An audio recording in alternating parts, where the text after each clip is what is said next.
প্রতিদিন রাতের খাবারে কি বানাবেন সেটা ভাবছেন? তাহলে এই রেসিপিটা আপনার জন্য। আসসালামু আলাইকুম, কেমন আছেন সবাই? আশা করছি ভালো আছেন।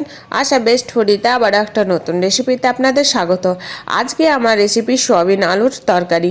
বাড়িতে থাকা কিছু মশলাপাতি দিয়েই এই অপূর্ব স্বাদের তরকারিটা তৈরি করে নিতে পারি। অবশ্য এইভাবে একবার রান্না করে দেখবেন, আশা করছি ভালো লাগবে। আর ভালো লাগলে লাইক, শেয়ার, সাবস্ক্রাইব করতে ভুলবেন না যেন। তাহলে চলুন শুরু করি।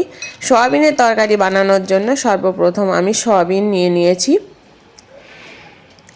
এটাকে আমি এবার উষ্ণ গরম জল করে ভিজিয়ে দেব। হাতে যদি সময় একটু থাকে তাহলে আপনারা ঠান্ডা জল দিয়েও ভিজে নিতে পারেন। তবে উষ্ণ গরম জল দিয়ে ভিজে নিলে কি হয়, সয়াবিনটা একটু ফুলে যায়, আবার ভিজেও যায়। তো আমি এখানে উষ্ণ গরম জল দিয়ে সয়াবিনটা ভিজে দিলাম। এবার একটা স্পুন দিয়ে আমি সয়াবিনটা ভালো করে নেড়ে নেব, যাতে সব সয়াবিনগুলো ডুবে যায়।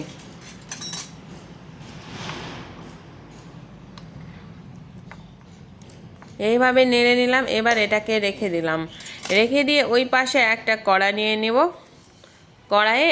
কড়াটা গরম হয়ে গেলে আমি সর্ষের তেল দিয়ে দেবো। তবে তেলটা আমি একটু বেশিই দেব। সর্ষের তেল দিয়ে তেলটা গরম হয়ে গেলে আমি হলুদের গুঁড়ো দিয়ে দেব, কারণ হলুদ গুঁড়ো দিলে আলু যখন আমি কড়াইয়ের ভেতর দেব তখন তেলটা ছিটকবে না। তার জন্য আমি প্রথমে সামান্য পরিমাণে একটু হলুদ গুঁড়ো দিয়ে দিলাম। এবার আমি এইভাবে কেটে ধুয়ে রাখা আলুটা দিয়ে দেবো। এটাকে এবার আমি লাল করে ভেজে নিব। তো আমার এবার লাল লাল করে ভাজা হয়ে গেছে। এখন আমি এই আলুটাকে এই ছাঁকনির সাহায্যে তুলে নেব। তুলে একটা পাত্রে রেখে দিলাম। আবারও ওই কড়াতে ওই তেলে আর আমি তেল দেব না। এবার আমি কেটে রাখা পেঁয়াজ দেব। এখানে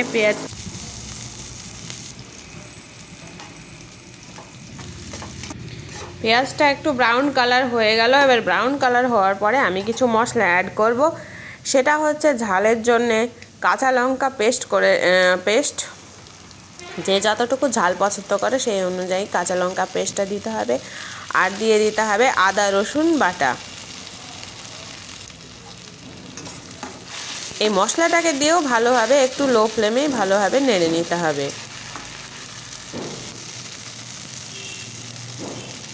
মশলা থেকে তেলটা ছাড়িয়ে দিয়েছে।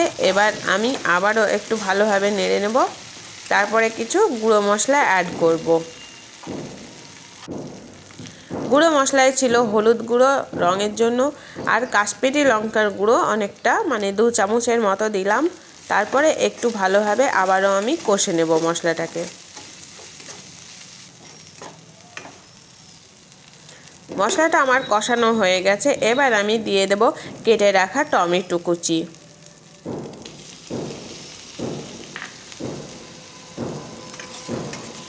টমেটো কুচি দিয়েও ভালোভাবে মশলার সঙ্গে এটাকে ভালোভাবে কষিয়ে নিতে হবে।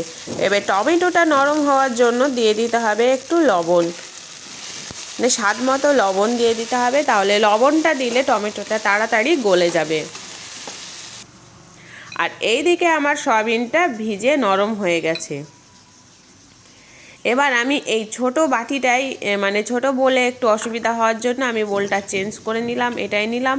এবার এখান থেকে আমি সয়াবিনটাকে যতটা পারবো হাত দিয়ে চিপে চিপে জলটা বের করে নেব।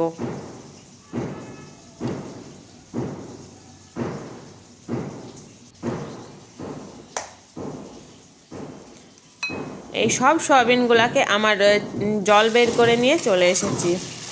আবার আমি চলে এসেছি, এখানে টমেটোটা অনেকটাই নরম হয়ে গেছে। এবার আমি ভিজিয়ে রাখা সয়াবিনগুলো দিয়ে দেব। এটা আপনারা একটু ফ্রাই করে নিতে পারেন, কিন্তু আমি এখানে ফ্রাই করিনি। ফ্রাই করলে একটু শক্ত শক্ত হয়ে যায়, তাই নরম থাকার জন্য আমি এখানে ফ্রাই করিনি, তবে আপনারা করে নিতে পারেন।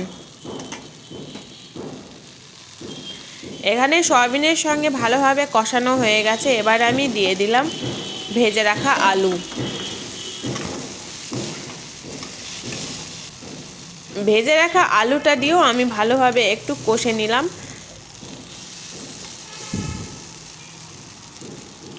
কষে নিয়ে এবার আমি গ্রেভির জন্য মানে একটু গ্রেভি রাখবো, তার জন্য এখানে একটু জল দিয়ে দিতে হবে, কারণ আলুটাও আমার অনেকটাই সেদ্ধ আছে আর সয়াবিন ভিজিয়ে সেদ্ধ আছে। এবার ভালোভাবে এটাকে সেদ্ধ করে নেব। ঢাকা চাপা দিয়ে দিলাম 10 মিনিটের মতো। 10 মিনিট পরে আমি চলে এসেছি, এটা লো ফ্লেমেই সেদ্ধ হচ্ছিল। 10 মিনিট পরে এসে দেখুন যে কতটা গ্রেভিটা গাঢ় হয়ে গেছে আর আলুটাও অনেকটা সেদ্ধ, মানে পুরোটা সেদ্ধ হয়ে গেছে, সয়াবিনটাও হয়ে গেছে। এবার আমার এটা হয়ে গেছে। এবার আমি এখানে সামান্য স্বাদের ব্যালেন্স করার জন্য সামান্য চিনি দিয়ে দিলাম। তারপরে আমি এখানে ভেজে জিরে, ধনে, পাঁচফোড়ন আর গরম মশলা ভেজে গুঁড়ো করা সেটা আমি এখানে দিয়ে দিলাম। তরকারিটা এবার আমার একদম রেডি। রাতে ডিনারে রুটি, পরোটা, লুচি, ফ্রাইড রাইস, পোলাও সবার সঙ্গেই খাওয়া যেতে পারে। তো আজকের রেসিপিটা কেমন লাগলো অবশ্যই আমাকে কমেন্ট করে জানাবেন, আর ফেসবুক থেকে দেখলে অবশ্যই ফলো করবেন। আবার আসবো একটা নতুন রেসিপি নিয়ে, ততক্ষণ পর্যন্ত আল্লাহ হাফেজ।